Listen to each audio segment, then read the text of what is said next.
السلام عليكم. معك الأستاذ أسامة بديع. أنا الآن حأشرح إن شاء الله بإذن الله تعالى أسئلة المقالي حقت اختبار رياضية 6 يوم الأحد بإذن الله. هشرح إن شاء الله سؤال 2 3 4 6 7 8 11 و12. طبعا ما في مشكلة إني أشرح، فخلينا نبدأ. السؤال الثاني هو السؤال اللي حنبدأ به لأنه السؤال هو المحذوف. السؤال الثاني يقول لك: أوجد زاوية اتجاه المتجه U يساوي 3I زائد 7J. طبعا المتجه هو الآن عاوزين نعرف بالأول هو إيش بيطلب منك. لو الآن مثلا عندك أي ده لو الآن مثلا استغفر الله العظيم. لو الآن مثلا عندك إحداثية، خلينا نقول مثلا هنا X، هنا Y، 2 4 6، هنا 2 4 6 8.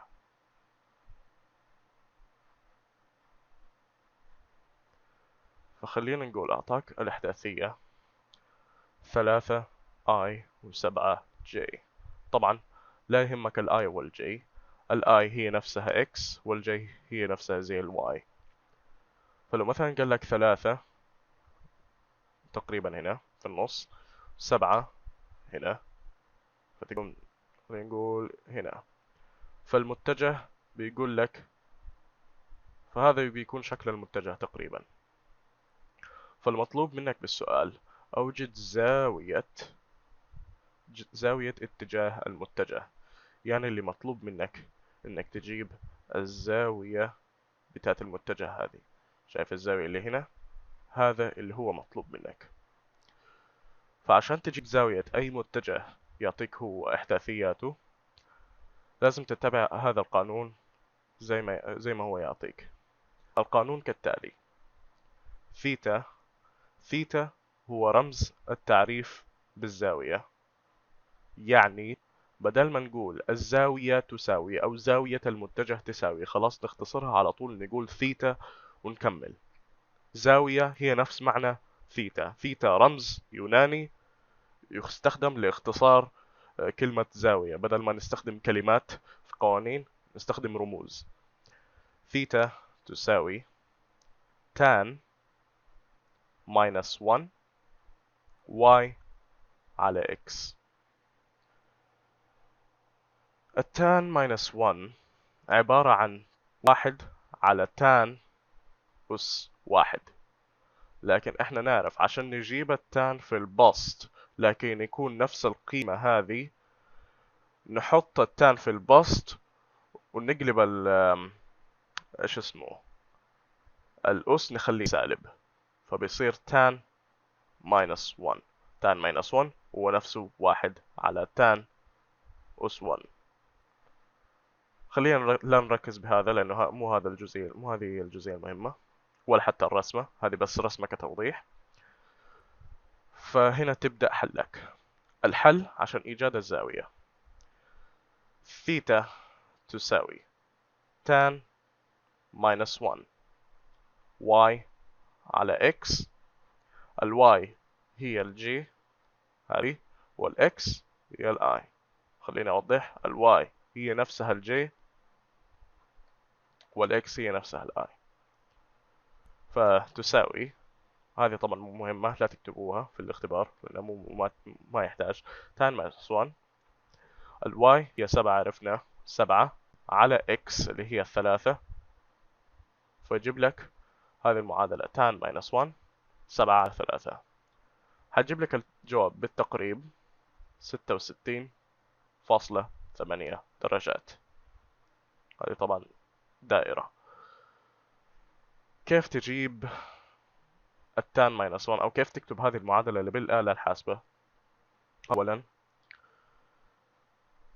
عشان تكتب التان ماينس 1 هذه، شيفت تلاقيها فوق على اليسار في الآلة الحاسبة، ثم تان هتلاقي هذا الزر كذا فوق شوية في النص على اليمين، فكذا حيعطيك tan -1. حتلاقي الرمز موجود وكذا فيه قوس، مو لازم نقفل القوس.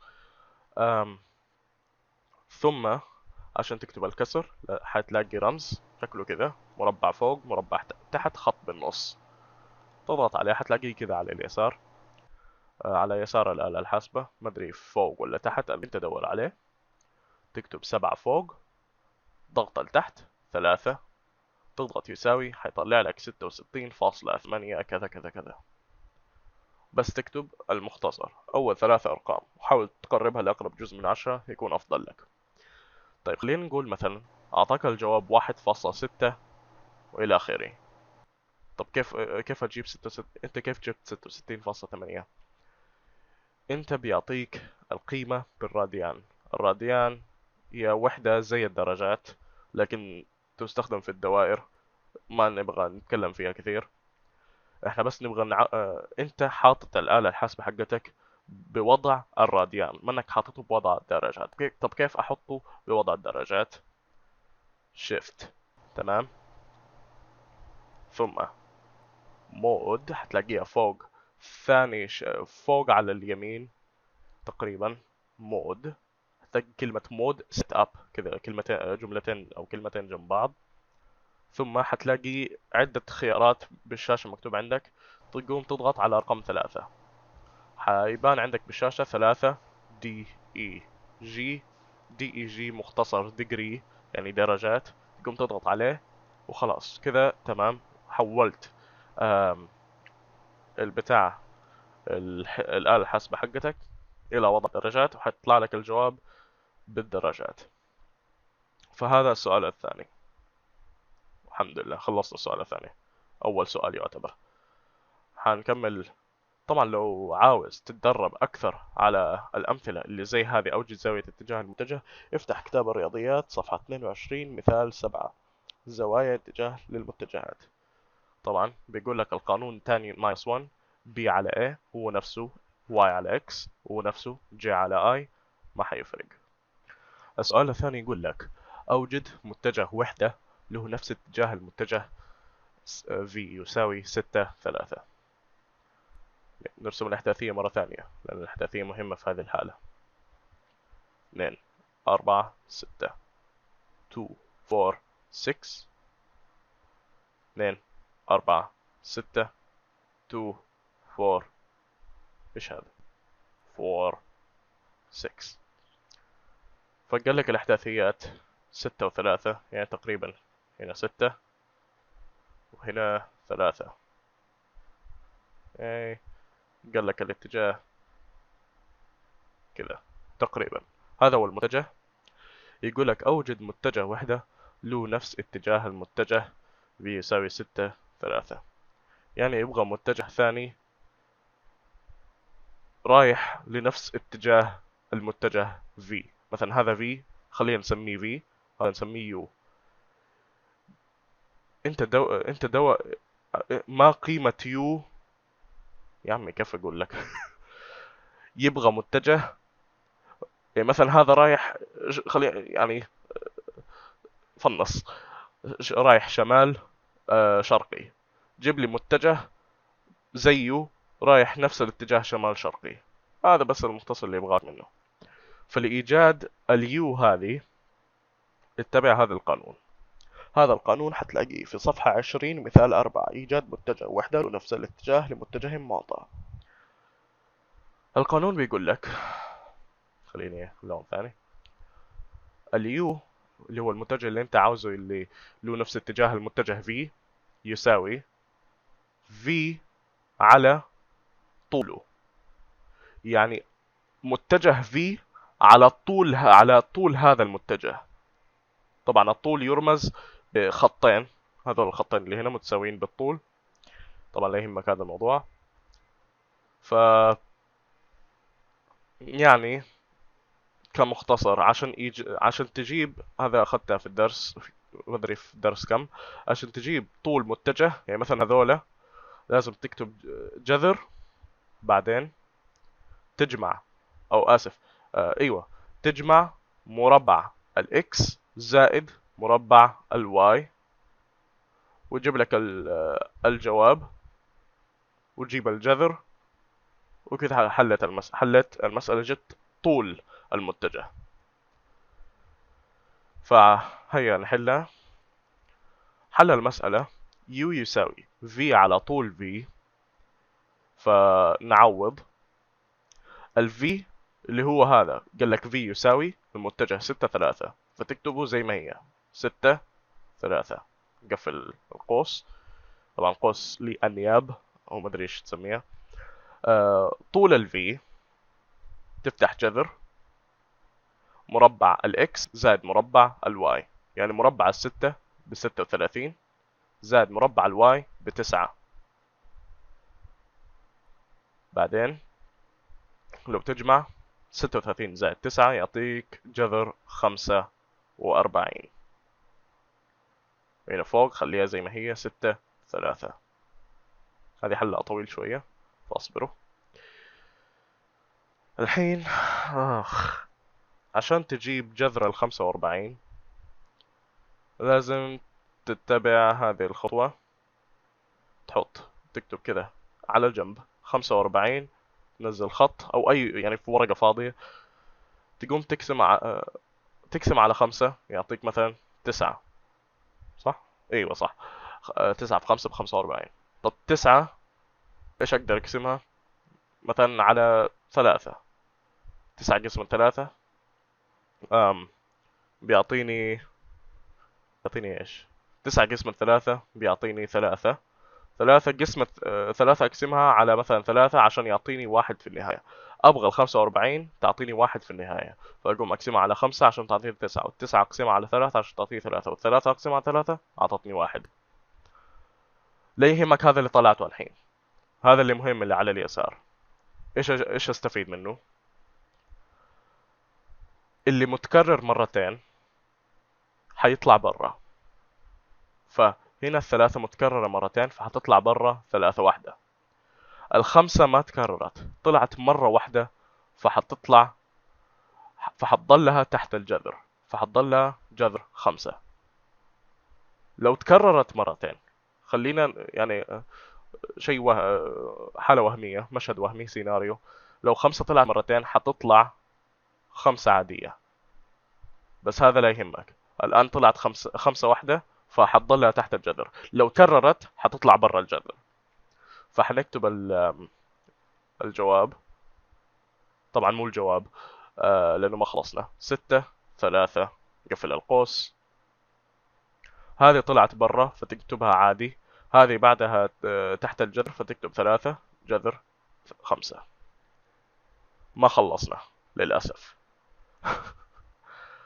آه لأنه متجه فحنقوم هذول عددين مختلفين ما لهم دخل ببعض، فحنقوم نقسمهم. لازم أخذ مساحة شوية. إحنا إيش كتبنا؟ 6 3 على 3 جذر 5. يلا نكمل. نقوم نقسمها. حنفتح كذا قوس كبير. هنا 6 تحت 3 جذر 5، نحط الفاصلة 3، بعدين تحت 3 جذر 5. هنا ايش تقدر تسوي؟ العدد اللي برا تقدر انك تختصره مع العدد اللي في البسط. يعني مثلا 3 تختصرها، هذه تصير 1 وهذه تصير 2. 3 هذه تصير 1 وهذه تصير 1. فحيطلع لك الجواب تقريبا 2 جذر 5 1 على جذر 5. لو وقفت كذا اوكي تمام، لكن انت تبغى ما يجوز، لا ما يصير انك تحط انه يكون في جذر في المقام. لازم دائما يكون في البسط، ما يصير يكون في المقام. فايش نسوي؟ نقوم نضرب فوق وتحت. نضرب فوق هنا بجذر 5 وتحت هنا بجذر 5. نفس الشيء هنا مع هذا، نضرب فوق بجذر 5 نضرب تحت بجذر 5. هطلع لك الجواب. تفتح قوس. 2 في جذر 5 2 جذر 5. جذر 5 مع نفسه يشيل الجذر فتكتب 5 عادية. فاصلة. 1 في جذر 5 جذر 5 بسط جذر 5 في جذر 5 ب5، لأنه خرجنا من الجذر. وتوتة توتة، خلصت الحدوتة بهيدا السؤال. كذا جبنا الجواب لسؤال رقم 3. لو تبغى تتدرب عليه افتح صفحة 20 مثال 4 تحقق من فهمك. أوجد مقدار كل من المركبة الأفقية والمركبة الرأسية للسرعة في الشكل المقابل. عندك ولد بيركل كرة لهذا الاتجاه. المركبة الرأسية والمركبة الأفقية والمركبة المركوبة، ترسم إحداثية عشان أمثل لك، أو لا ترسم، لا ترسم، هذا مو جزء من الاختبار، عشان أوضح لك. X Y. لو نقول مثلا أنا ركلت أي شيء برجلي، خلينا نقول كورة مثلا بهذا الاتجاه وبهذه السرعة، سرعة كذا متر في الثانية. المركبة الرأسية يعني أفضل شرح إنه طولها كذا أفقيا، هذه المركبة الأفقية. المركبة الرأسية هي طول هذا المتجه رأسيا، يعني كذا تقريبا.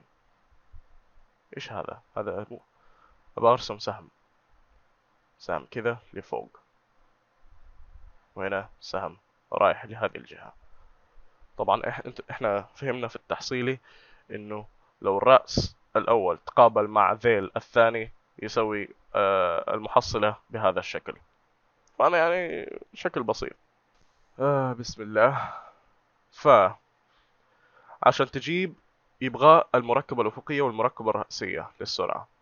عشان تجيب المركبة الأفقية لازم طول، اللي هو طول المتجه، كوزين الزاوية. يعني يبغى طول هذا هو الطول، خلينا نقول له طول المتجه في كوزين الزاوية. والمركبة الرأسية نفس الموضوع، طول المتجه، لكن الشيء اللي تغير هو فقط الكوزين، صار ساين. طول المتجه ساين الزاوية اللي هي هذه. فعشان امثلها يعني هذول بس القانونين اللي لازم تستخدمهم. فخلينا نمثلهم في الصورة هذه. يقول لك اوجد المركبة الأفقية والرأسية، يعني يبغى المركبة خلينا نقول توقف يعني هنا. هذه هي المركبة الأفقية، وهذه، ولا خليها لون ثاني أخضر، هذه المركبة الرأسية. عمي أقدر أرسم سهم أحسن من كذا. هذه المركبة الرأسية. يقول لك جيب قيمة هذه وجيب قيمة هذه. فإحنا عرفنا عشان الأفقية طول المتجه كوزين الزاوية، والمركبة الرأسية فينه طول المتجه ساين الزاوية. احنا نعرف طول المتجه 44 قدم، هو مكتوب هنا طول المتجه 44 قدم، والزاوية 33 في الحالتين، وكمان 44 في الحالتين. فبس تعوض هذا ال 44، هذه هي طول المتجه. تمام. فتقوم تكتب المركبة، خلينا نبدأ بالأفقية. المركبة الأفقية تساوي، عندك المركبة الرأسية تساوي، أول شيء نبدأ بهذا، هذا اللي احنا نبغاه. تمام. طول المتجه كوزين الزاوية. طول المتجه احنا شفناه، قال لك قال لك 44 44. تعوض عوضنا الطول ب44، بعدين تكتب كوزاين لأنه أفقي، بعدين الزاوية اللي هي أعطانا 33 درجة، ف44 كوزاين 33. ونفس الموضوع هنا تحت 44 ساين، تكتب ساين، تمام، 44 ساين 33، وتنهي المسألة بأنك تحلها عن طريق الآلة الحاسبة. تضغط 44، بعدين رمز الكوزاين موجود جنب التان اللي انت ضغطت عليه في المسألة اللي فاتت، وحتلاقي رمز الساين جنب الكوزاين على يسارك. يعني انت بتطالع على الكوزاين، شوف يسارك في رمز الساين. بعد ما تحلها حيجيب لك هنا تقريبا 63.8 او 9 ما تفرق فيت قدم لكل ثانية. لا تنسى الوحدة، الوحدة زي ما يعطيك هي هنا feet per second، قدم لكل ثانية. 44 ساين 33 حيعطيني تقريبا 23.9 قدم لكل ثانية feet per second. وكذا تمام، خلصنا السؤال الرابع. هيا نقفز للسؤال السادس. السؤال السادس مثال على سؤال أو صفحة 54، مثال 3، تمثيلات قطبية متعددة.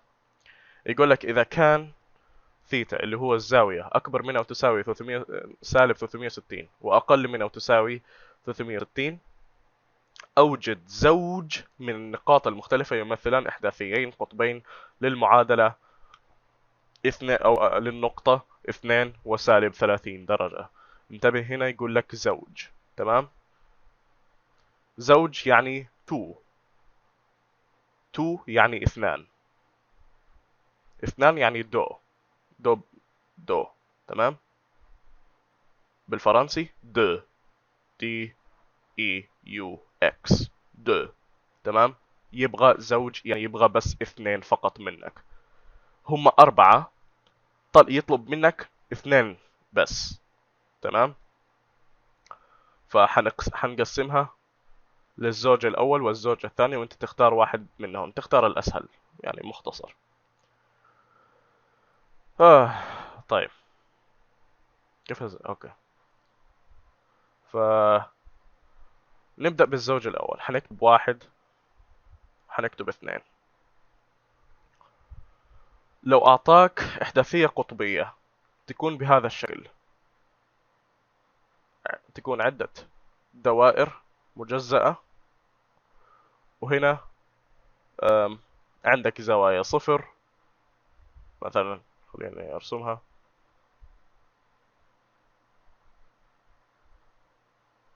صفر، 45، 90، إيش كمان، 135، 180، 225، 270، 315 مثلا. قال لك المتجه اللي معاك مثلا، صح نسينا الار. مثلا خلينا نقول مثلا في هذه الحلقة مثلا قال لك المتجه هنا عند 1، 2، هنا 2 و45 درجة مثلا. قال لك هنا يقول لك أوجد نقاط مختلفة يمثلان أوجد نقاط مختلفة تمثل إحداث قطبي النقطة هذول. يعني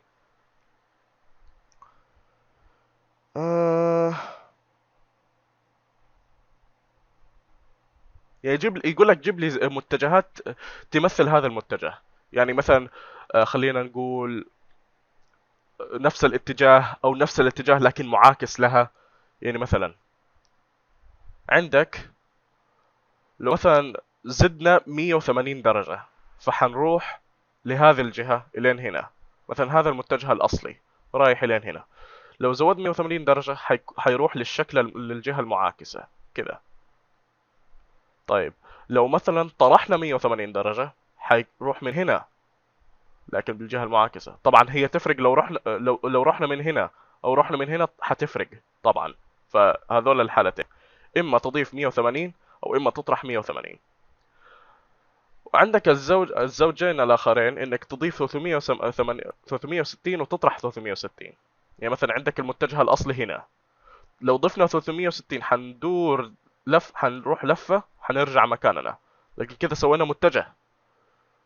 او انك تطرح 360 فانك تدور مع عقارب الساعة ترجع، كذا سويت متجه يمثل المتجه الاصلي. هو شرحه بسيط، ما ادري ليه انا مرة معقد الموضوع، بس يلا خلينا نكمل. فانه بس هذا اللي حنمثله هنا، ما حنرسم، بس حنكتب المعادلات. في الحالة الأولى ضفنا 180 على الزاوية وطرحنا 180 من الزاوية، فهذا اللي حنسويه دلوقتي. الحالة الأولى 2 زي ما هو، خلي هذا زي ما هو، الزاوية فقط هي التي سوف تتغير. 2 -30، تمام.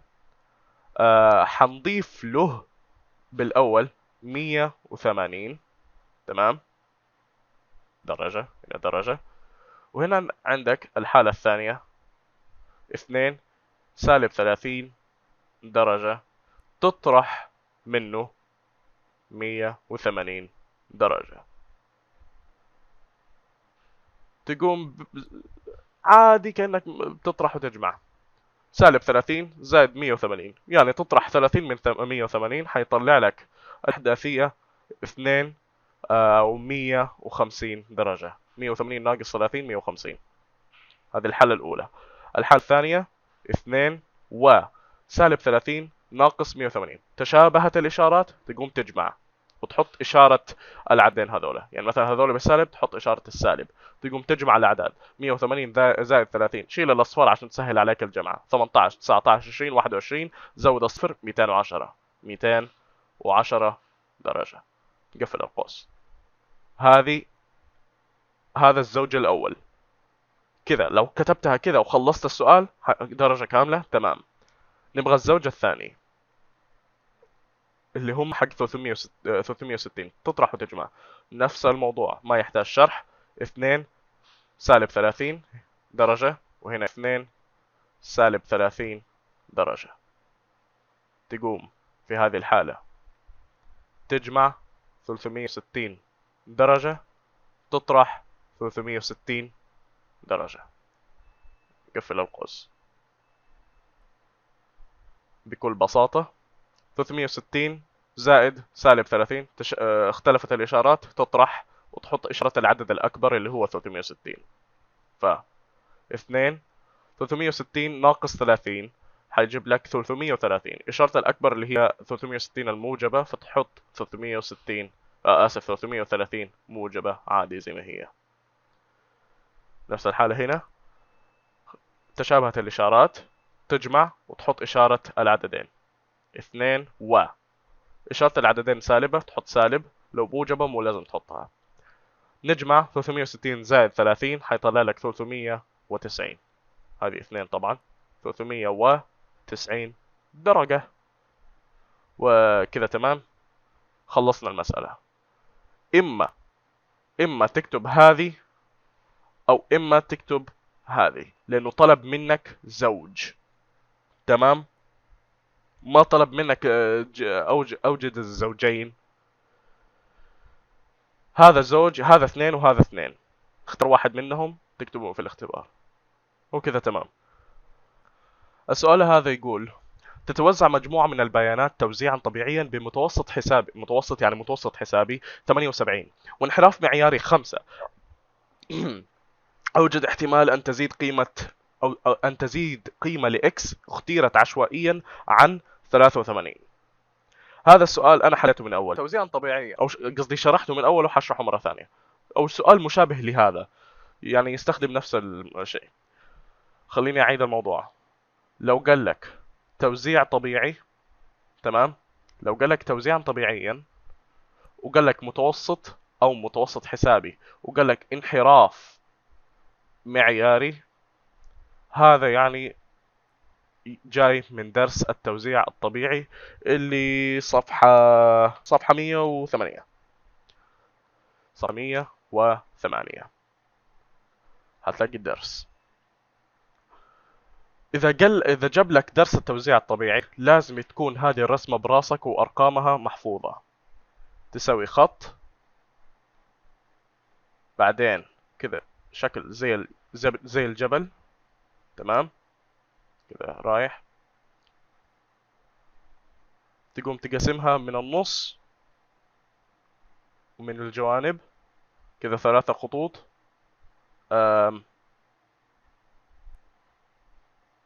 هنا كمان خط، هنا كمان خطين. فواحد 2 3 4 5 6 7 خطوط تقريبا. هذه بس كتقسيمة تساعدك على انك تحفظ الارقام. تكتب هنا 43%، 43%، 13.5%، 13.5%، 2%، 2%، نص بالمية، وهنا نص بالمية. تمام. فيقول لك أوجد احتمال أن تزيد، سيبك من هذا، أن تزيد عن 83. دقيقة نسيت خطوة، إنك تكتب الأرقام. لو قال لك المتوسط 78 كذا، مثلا 78 متوسط، يعني حطها هنا في الوسط 78. طبعا مو واضح عشان طبعا ختم الأستاذ. 78 كذا إن شاء الله واضحة. كبر لو أقدر أكبر. أيوة. قال لك الانحراف المعياري 5، يعني تزود 5 لو رايح كذا، زود 5 كل مرة. لو رايح هنا أطرح 5. بسيطة. 78 زائد 5 83، زائد 5 88، زائد 5 93. اطرح من هنا. ناقص 5 73، ناقص 5 68، ناقص 5 63. خلاص نوقف هنا بس. يقول لك أن تزيد القيمة عن 83. نشوف فين 83، فين موجودة الآن. 83 موجودة هنا، هذه 83. تزيد عن يعني رايحة إلين هنا، يعني تقريبا من عند 83 الخط اللي هنا ذا. تزيد عن يعني تروح لهذه الجهة، جالسة تزيد 88 93 98 103 إلى آخره. طبعا ما في نهاية. لا نهاية. فالموضوع بسيط. اللي تسويه هنا في هذه الحالة انك تجمع هذه الارقام، والرقم اللي يطلع لك هي النسبة. يعني 3.5 زائد 2 زائد نص. نبدأ بالنصين. 3.5 ونص يعطيك 14، زائد 2 16%. وكذا حليت المسألة. تمام. ايوه، بس لازم طبعا مو بس الرسمة تكفي، لازم تكتب كمان المعادلة وتوضح انك ايش سويت. ف اوكي، كذا تكتبها. P تأتي بمعنى percentage، نسبة، أو possibility، احتمالية. مو لازم أكتبها يا عمي، كلمة طويلة. P تفتح قوس إنه X اللي هي قيمة الإكس هذه إنها تزيد عن 83، يعني تكون أكبر من 83، تساوي تجمع هذه النسب. أعطانا 13.5% زائد أعطاك 2% زائد زائد نص بالمية. تقوم تجمعها حيطلع لك 16%. لو يعني إذا تبغى تقدر تحولها على هيئة كسر. الرقم هذا 16 تقسمه على 100، يجيب لك فالفاصلة تروح مرتين لورا فتصير 0.16. وهذه الاحتمالية. وكذا خلصنا السؤال السابع. سؤال مرة سهل إذا حفظت الأرقام. وننتقل للسؤال اللي بعده، سؤال رقم 8. سؤال 8 جاي من درس القيمة المتوقعة، صفحة 105، مثال 4. أوجد القيمة المتوقعة. يقول لك القيمة المتوقعة هي مجموع حواصل ضرب قيمة المتغير العشوائي x اللي هو هذا x في احتمال كل منها. يعني هذا ايش بسوي انا؟ هذا مضروب في هذا، تمام؟ فانه x هذه مضروبة في px، هذه هي القيمة المتوقعة. يقول لك مجموع فعشان تجيب القيمة المتوقعة، مجموع حواصل ضرب قيم x في احتمال px، في الاحتمال اللي هو px. القيمة المتوقعة يرمز برمز e of x. e آتية من كلمة expected انجليزي لكلمة متوقعة. لو عاوز السبيلينج expected كذا تكتب تقريبا. ايش تقريبا كذا تكتب e of x يساوي، طب ايش نسوي؟ هذا تضربه في هذا زائد، لانه قال لك مجموع حواصل ضرب، يعني هذا تضربه في هذا زائد هذا تضربه في هذا زائد هذا تضربه في هذا، وحيعطيك الناتج في النهاية. مرة سهلة وما تحتاج شغل. فواحد في 0.1 زائد 2 في 0.8 زائد 3 في 0.1، وبكل بساطة تضرب 1 في 0.1 هيعطيك 0.1 زائد 2 في 0.8، شيل الفواصل، 2 في 8 16. الفاصلة بعد كم رقم؟ بعد رقم واحد، يعني واحد هنا عندك 16، بعد رقم واحد الفاصلة، يعني تحط الفاصلة هنا 1.6 زائد 3 في 0.1، 3 في 1 ب3 يعني 0.3، يعني بعد رقم واحد رجعت لورا. وهذه الأعداد تقوم تجمعها 0.1 زائد 0.3 0.4، يعني 1.6 زائد 0.4. كذا سهلت عليك. 4 زائد سيب الفواصل، 4 زائد 16 20، يعني 22. الفاصلة في الجمع بس جاية بعد رقم واحد، يعني تحط الرقم هنا، يعني 2.0، يعني هي بالنهاية 2. وكذا طبعا هذا يعتبر أسهل سؤال في المقال كله. وكذا خلصنا المسألة. لنقفز، نسحب على سؤالين ونقفز لسؤال رقم 11. السؤال 11 يقول لك أوجد معادلة مين منحنى الدالة y يساوي سالب 2x تربيع زائد 5x عند أي نقطة عليه. هذا سؤال جاي من، أو مو جاي من، هذا سؤال حق مثال 2 صفحة 150. إذا تبغى يعني تشوف أسئلة مشابهة لهذا السؤال، يقول لك أوجد معادلة ميل منحنى الدالة 2x تربيع سالب 2x تربيع زائد 5x عند أي نقطة عليه. بسم الله نبدأ بالحل. أوكي، الحل في هذه الحالة جدا بسيط، مرة سهلة، انت بس ابغاك تركز شوية عليه. اوكي المايك قدامي. اوكي خليني اقرب شوية عشان اوريك السؤال نفسه. اوكي y يساوي سالب 2x تربيع زائد 5x.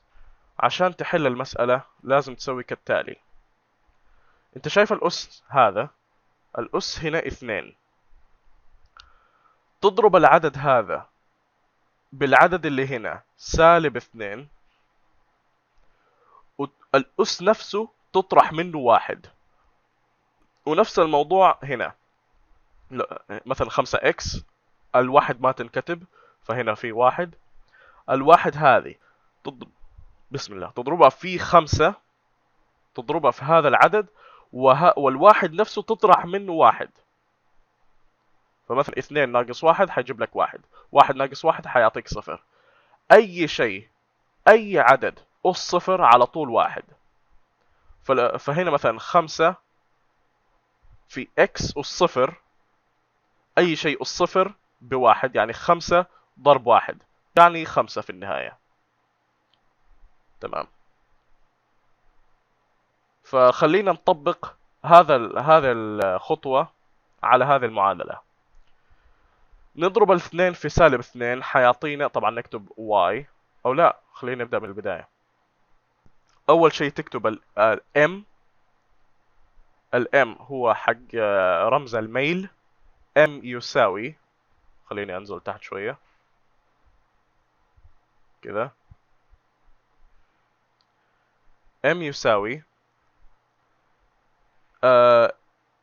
بدل ما تكتب الواي هو نفسه اف اوف اكس، يعني هم يعتبر نفس الرمز بس بينكتب بطريقتين. اي شيء اللي تبغاه، بس الان هذه المره اكتبها اف اوف اكس. لكن في فرق واحد، انك حتحط خط هنا، خط قصير. ايش هذا؟ هذا مو خط. تحط خط قصير هنا، اف شرطه بعدين اكس. اف اوف شرطه اكس، تمام. تساوي، بعدين تكتب المعادله اللي انت تبغاها.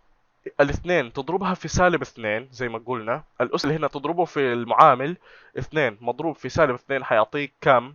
سالب 4. فتكتب سالب 4. هذه مو 4، سالب 4. وتكتب الإكس والأس الاثنين هذا بعد ما ضربناه هنا نطرح منه واحد. فاثنين ناقص واحد أعطانا واحد في النهاية، فحنكتب، فهي تعتبر إكس أس واحد، بس الواحد مو لازم ينكتب. زائد الواحد اللي هنا اللي مو مكتوب اصلا 5. يا عمي شيل هذا كله، هذا كله ما حيوضح. جاي لك 5 اكس. الاكس اسها واحد معروفة، لكن ما يبغوا يكتبوا لك هي. فالواحد تضربه في 5 حيعطيك 5. والاكس اس واحد، الاس تطرح منه واحد حيعطيك صفر. اي شيء اس صفر بواحد فهي تعتبر 5 ضرب واحد. فمو لازم تكتب ضرب واحد لانه هي في النهاية 5. فحيطلع لك في النهاية الناتج معادلة ميل منحنى الدالة عند أي نقطة عليه m يساوي f of شرطة x تساوي سالب 4x زائد 5. وكذا انتهينا من هذا السؤال. هذا كمان سؤال سهل جدا، لكن بس يحتاج تركيز بخطوة الحل. السؤال اللي بعده يقول لك أوجد النهاية. limit x لو كان رايح إلى 1 x تربيع ناقص 3x زائد 5 مقسوم أو على x. ايش نسوي هنا؟ الموضوع جدا سهل، يعني هذا فقط موضوع تعويض، انك تعوض فقط. يعني لو كان الاكس بواحد اوجد الليمت النهاية.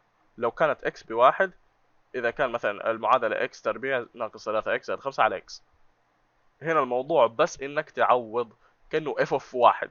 اف اوف واحد يساوي، طبعا حيكون مع موضوع ثاني لو قال لك ال اي ام او ليميت اكس رايحة الى مثلا ما لا نهاية. هنا موضوع ثاني تماما، مثلا اكس رايح الى سالب ما لا نهايه. هذا موضوع ثاني لي خطوات وقانون حاله. بس ما دام جاب لك عدد انت كذا ماشي تمام. فقال لك اكس تربيع ناقص 3 اكس زائد 5، قوم فقط تعوض. ف يساوي، تفتح كسر. الكسر هو هنا، هنا هو 3. غلط كذا، اول رقم مكتوب. تعوض الاكس بالواحد الموجود هنا. فواحد تربيع، تمام. واحد تربيع حيساوي واحد، بس خليها موجودة الحين. ناقص 3 مضروبة في واحد اللي هو مكان الاكس. هذا تعوض بالاكس، فواحد هنا واحد، هذا واحد زائد 5 على اكس اللي عوضناه اللي نبغى نعوضه بواحد، فحيصير الناتج واحد. جاب لك هذه المعادلة. واحد تربيع ناقص 3 في واحد زائد 5 شو اسمه على واحد. اي شيء على واحد بنفسه، يعني ما يحتاج احذف البسط، تمام. زي مثلا اثنين هي نفسها اثنين على واحد، بس احنا ما نكتب الواحد اللي في المقام لانه ما يحتاج. فنقوم نحل المسألة. واحد تربيع بواحد ناقص 3 في 1 ب3 زائد 5 يساوي، تقوم تجمع الموضوع، يعني موضوع سهل جدا. 1 ناقص 3 ب-2، تمام، زائد 5 اللي هنا، يعني اختلفت الإشارات تقوم تطرح وتحط إشارة الأكبر. اختلفت الإشارات تطرح 5 ناقص 2 ب3. إشارة الأكبر إيش؟ الاثنين ولا الخمسة؟ أو مين الأكبر، الاثنين ولا الخمسة؟ الخمسة طبعا. إيش إشارتها؟ موجبة، فخلاص تحطها موجبة. طبعا ما لا، مو لازم تكتب الزائد. لو كان مثلا هذا العدد أكبر تحط سالب، بس ما دام هذا اللي أكبر تحط موجب. فواحد ناقص 3 زائد 5 يساوي 3. أوجدنا النهاية وحلينا المسألة. الحمد لله، حلينا كل حاجة يا فندم. أو حلينا سؤال، الحمد لله، سؤال 2 و3 و4 و6 و7 و8 و11 و12. أشكركم على حسن استماعكم. إن شاء الله ركزتوا بحل ده. يلا، أوكي. أنا أحب التفاح الأحمر. السلام عليكم ورحمة الله وبركاته.